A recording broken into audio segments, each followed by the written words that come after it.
All right, today we're going to finish our discussion from section 4.2 about monotone and inverse functions and how they relate to continuous functions. We start with the definition of what it means for a function to be monotonically increasing.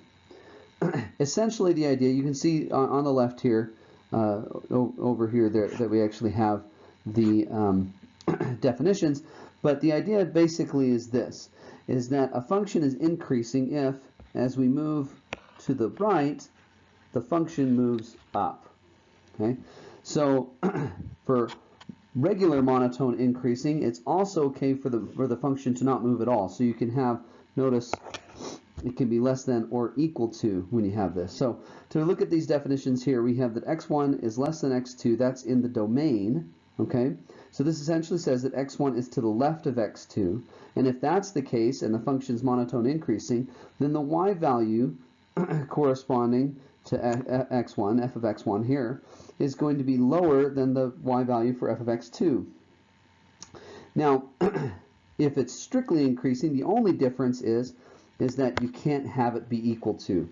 So it has to actually go up as you move to the right. A similar definition exists for monotone decreasing. Same exact idea. The idea here is that as we move to the right, the function moves down. Same idea with the difference between monotone decreasing and strictly monotone decreasing. If it's monotone decreasing, then as you move to the right, so x1's to the left of x2, you'll get that the y value corresponding to f of x to x1 is going to be bigger than or equal to the y value corresponding to x2. Now, look here again, you have greater than or equal to for monotone decreasing, so it's okay for it to not move at all. And if it's strictly monotone decreasing, the only thing that's different is you get rid of the possibility for an equals. Now, yes, this does mean that a constant function would be both monotonically decreasing and monotonically increasing, but it ends up not making much of a difference because most of what we're going to be interested in is what happens in sort of the strictly monotone decreasing or increasing case, even if we don't necessarily require that all the time. The equal case will typically be a sort of trivial situation. All right, so let's take a look at some of these theorems that we get when we combine, when we look at what we have with a monotone function. So this first theorem, theorem 413, has to do with a monotone function with the domain being an open interval here, a to b. Okay. Then it turns out that the right hand and left hand limits will always exist for every single value here. This is essentially saying that as you move along the curve, you're always going to have, the y value is always going to approach something as you come from the left, and it's also always going to approach something as you come from the right. You're never going to have any wonky, you may have jumps, but you're never going to have any wonky discontinuities that are going to cause these limits to not occur. For example, you're not going to have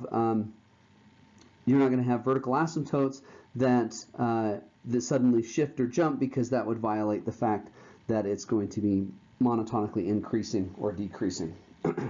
So you avoid those, at least the other sides of those kinds of things. So for every single point in the interval, you're going to have both the left and right hand limits always existing for a monotonic function. A general function does not typically have this property. Now, before we get into too many more theorems here, we need to get a few definitions in order first. And the first thing we need to understand is what the different types of discontinuities that are possible. The first type that we'll talk about is the notion of a removable discontinuity. This is a discontinuity where the definition is either the function doesn't exist at the point of discontinuity, or the limit as x goes to x naught of f of x is not what the function value does. So in example in this picture, you can see that the function is trying to go to this blue circle as I approach from the left and the right, but the function actually comes up here. The reason why it's called a removable discontinuity is because all I have to do would be to redefine it at this point right here to get rid of this guy and redefine it as what's in the middle right here. And if I do that, then the function suddenly becomes continuous. So I essentially removed the discontinuity by redefining it at a single point. So a removable discontinuity is a discontinuity that I can correct by redefining the function at a single point. The second type of discontinuity is one that's called a jump discontinuity. And this is a situation where both the left and right hand limits exist, but they don't equal each other. So as I move to the left of a jump discontinuity, the function is trying to do one thing. And as I move towards from the right towards a jump discontinuity, it's trying to do something else. And this creates a type of jump in the graph, hence the name. But that's really all there is to it. The left and right hand limits just simply don't agree, which means the limit itself doesn't exist there. And if the limit doesn't exist there, there's no chance of it being continuous. All right, so let's take a look at the discontinuities of the third kind.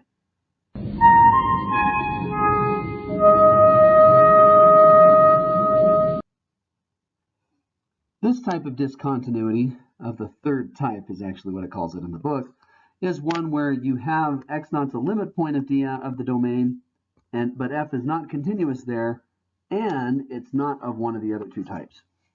So this is basically what's left over.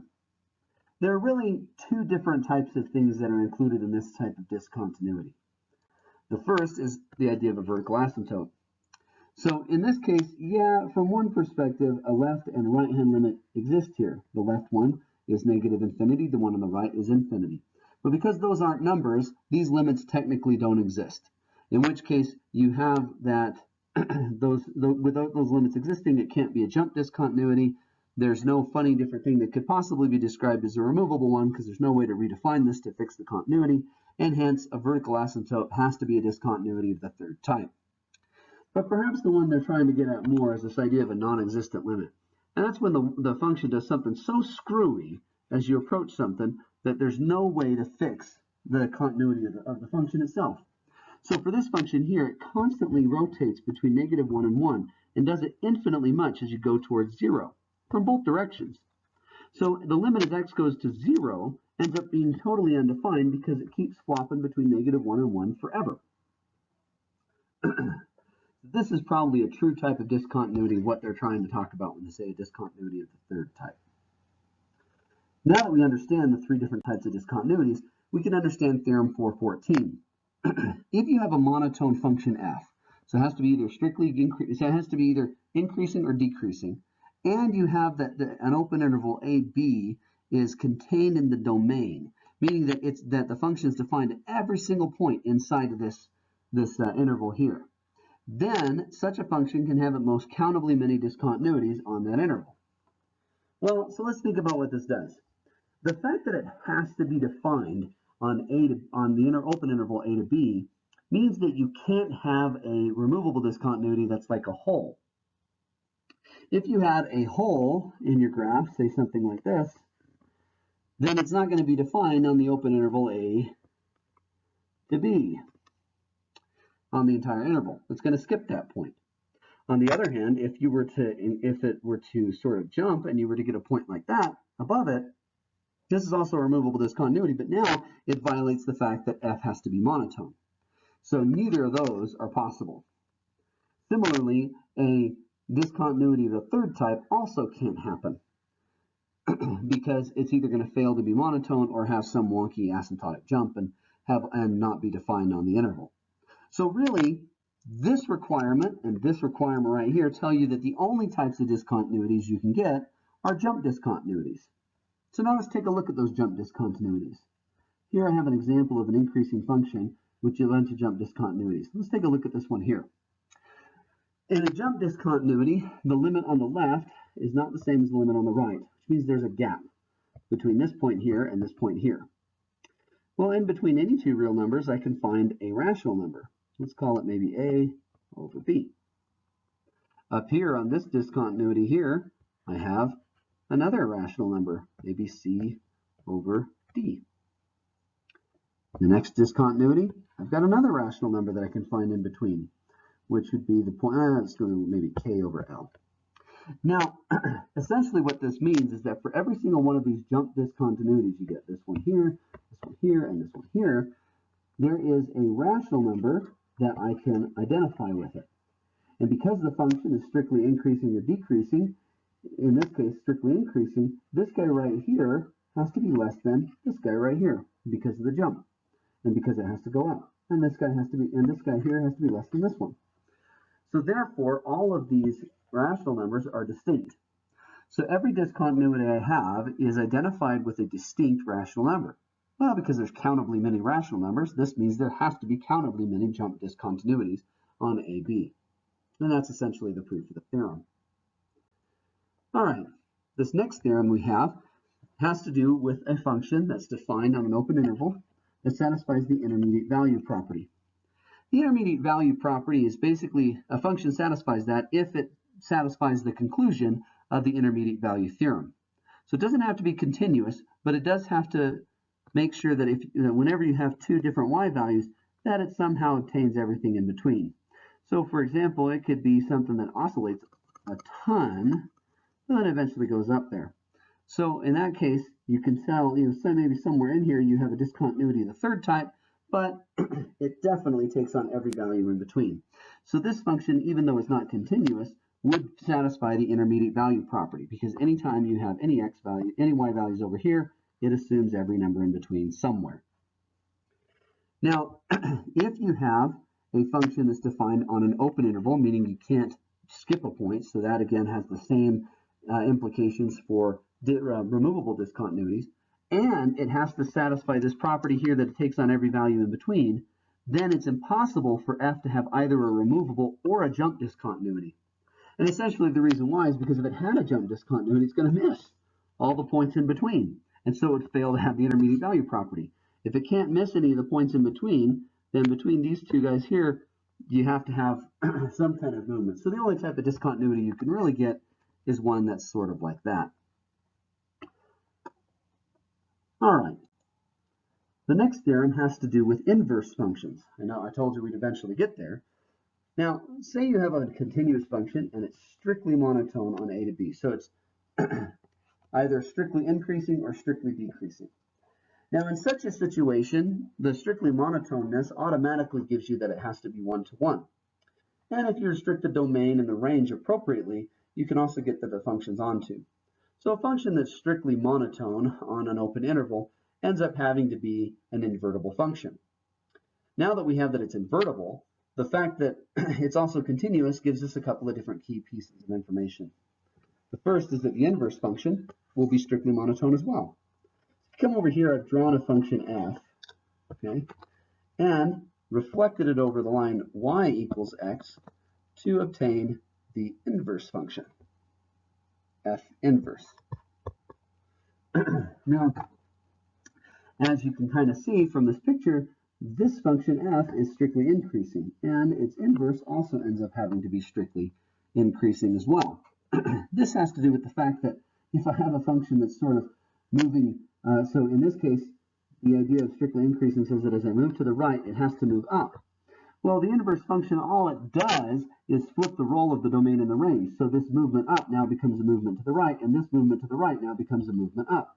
So if you have something that's strictly increasing and it's invertible, when you invert it, you'll get another strictly increasing function. Same thing happens if you have a strictly decreasing function. So now the first one is proved basically that way. The second one requires that the inverse function of f inverse is continuous on its domain. This is another thing that's really easy to see graphically. If this function is continuous, that means it has no breaks, jumps, or anything like that. Well, to get the graph of the inverse, I simply reflect it over this line, which is a rigid motion in R2, which means that the shape that it gets down here basically has to look the same. It's just rotated, flipped, translated, or whatever. And so, since there's no breaks here in this guy, there can't be any breaks in this guy. And that's why it keeps the continuity. That's a pretty cool theorem with a lot of power. So you can say a lot about the inverse of a function if you know some stuff about the original function. And it all has to do with the fact that it's continuous and strictly monotone. All right, now that we have all these theorems in play and we have a few definitions, we're ready to try an example that uses some of these definitions and a few other ideas about continuity and tries to prove something about it. So here we'll assume that we have a continuous and one-to-one function. It's defined on a closed interval, and it's monotone. And so we want to prove that it's monotone in that case. Now, remember, a monotone function is a function that is either increasing everywhere or decreasing everywhere, one of the two. All right, so let's get this started and take a look at what we have. It turns out that before we really can get our hands on showing that it's monotone, which would require us to start with sort of an x1 less than x2 kind of statement, we need to prove a couple of things about A and B to start with so that we have the right material we need in order to handle this situation. So that's where we'll start with the proof. The first thing we've got to realize is that f of A and f of B can't be equal to each other. This is because A and B aren't equal to each other, and f is 1 to 1. So if A and B can't be the same, they can't have the same y value. That's exactly the whole point of being a 1-to-1 function. Well, now that we know that f of A and f of B aren't the same, then you either have that f of A is less than f of B, or f of A is greater than f of B. Now, if you were going to follow all the details of this proof, you'd look at each individual case. However, what we're going to do is we're going to assume this one right here, that if f of A is less than f of B, and we're going to prove that that implies that f is increasing. And an extremely similar argument will show that if you assume the other possibility, you get that f is decreasing. All right, so we're going to start basically then with this statement here, that f of A is less than f of B. Well, the fact that we have a continuous function defined on a closed interval allows us to activate the extreme value theorem. The extreme value theorem says that if you have a continuous function on a closed interval, then there exists an m in AB such that f of m is the maximum y value around. In other words, that f achieves its maximum. It also achieves its minimum, which is what you would need for the decreasing argument. But for here, all we need is the maximum. The first thing we're going to show is that the maximum has to occur at the right-hand endpoint. Now, we already know the fact that m is in AB tells us that capital M has to be less than or equal to B. What we'll show is that it's impossible for m to be strictly less than B, which will force that m has to be equal to B. We do this by contradiction. So, suppose that m is strictly less than B, and see what this implies. Well, because m is where the maximum occurs, you automatically have that f of B has to be strictly less than f of m, and f of A has to be strictly less than f of m, because neither A nor B is m, and f is 1 to 1. So kind of the same thing that we had that showed that these guys weren't the same. All right, now I'm going to pick a very specific y value. I'm going to let y be equal to the maximum of the average of f of B and f of m, and the average of f of m and f of A. And the reason why I'm doing this is this guy right here is the midpoint between f of B and f of m. This one right here is the midpoint between f of A and f of m. Being the midpoint, it means it's between these guys, for this guy, for this one, and this one right here is between these guys. If I take the maximum, I take the largest of these. Now, that means that y is bigger than this guy. But it can't be bigger than f of m because this is the average. An average of these two values here. So that means that y, taking the maximum, forces that y has to be somewhere in between these guys guaranteed. Taking the maximum over here exactly does the same thing and forces that y to be between these guys. That's essentially what we get here. I didn't mean to cross it out, meant to underline it. So we get that right there. That y is in between f of A and f of m is also between f of B and f of m. Well, now we've got a y value stuck in between two other y values. This allows us to apply the intermediate value theorem. The intermediate value theorem can be applied to both cases here because f is continuous, and this implies that between A and m there's some c, and between m and b there's some d, such that f of c is y and f of d is y. Well, now this is kind of a problem because with c being in this guy and d being in this guy, that means there's no way for c and d to be the same point, and yet they have the same y value. That contradicts the fact that f is 1 to 1, because the y values can only occur one time. So then we have to reject this guy here, and it must be that m is in fact equal to b. All right, so the maximum occurs at the right-hand endpoint. You can prove that the minimum occurs at left-hand endpoint by a similar argument, and that's what you need in order to make this one work, but we don't need it for this part, so we won't do it. All right, now let's take our arbitrary x1 and x2, such that x1 is to the left of x2. Now again, recall that this, for the same reason as up here, f of x1 can't be the same as f of x2 because x1 and x2 aren't the same, and f is 1 to 1.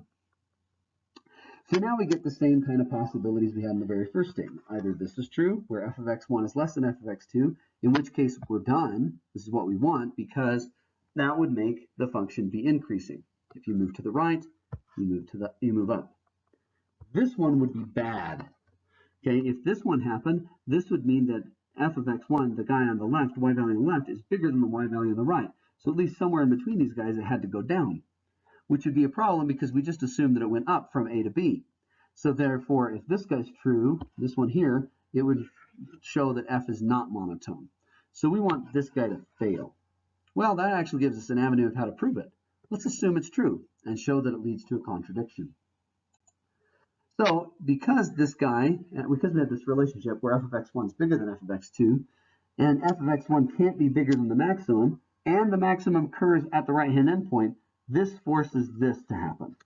F of x2 has to be less than f of x1 by our assumption, and f of x1 is less than f of b because f of b is the maximum. So now we can apply the intermediate value theorem again and find that there's a k between x2 and b such that f of k and f of x1 are the same, so that k and x1 have the same y value.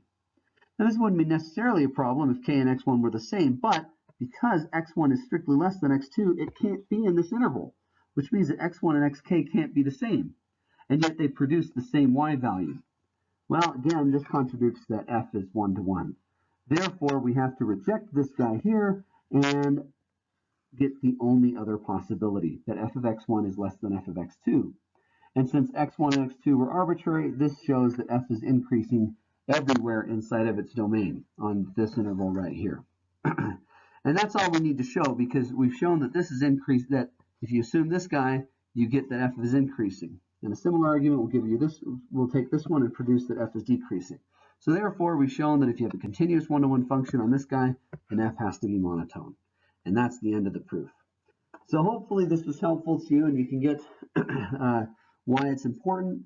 Maybe this proof here will help you see how you might use some of them when you're doing proofs on your own. I hope you enjoyed this lecture and that it helps you out in doing your work. Always remember though, this is important.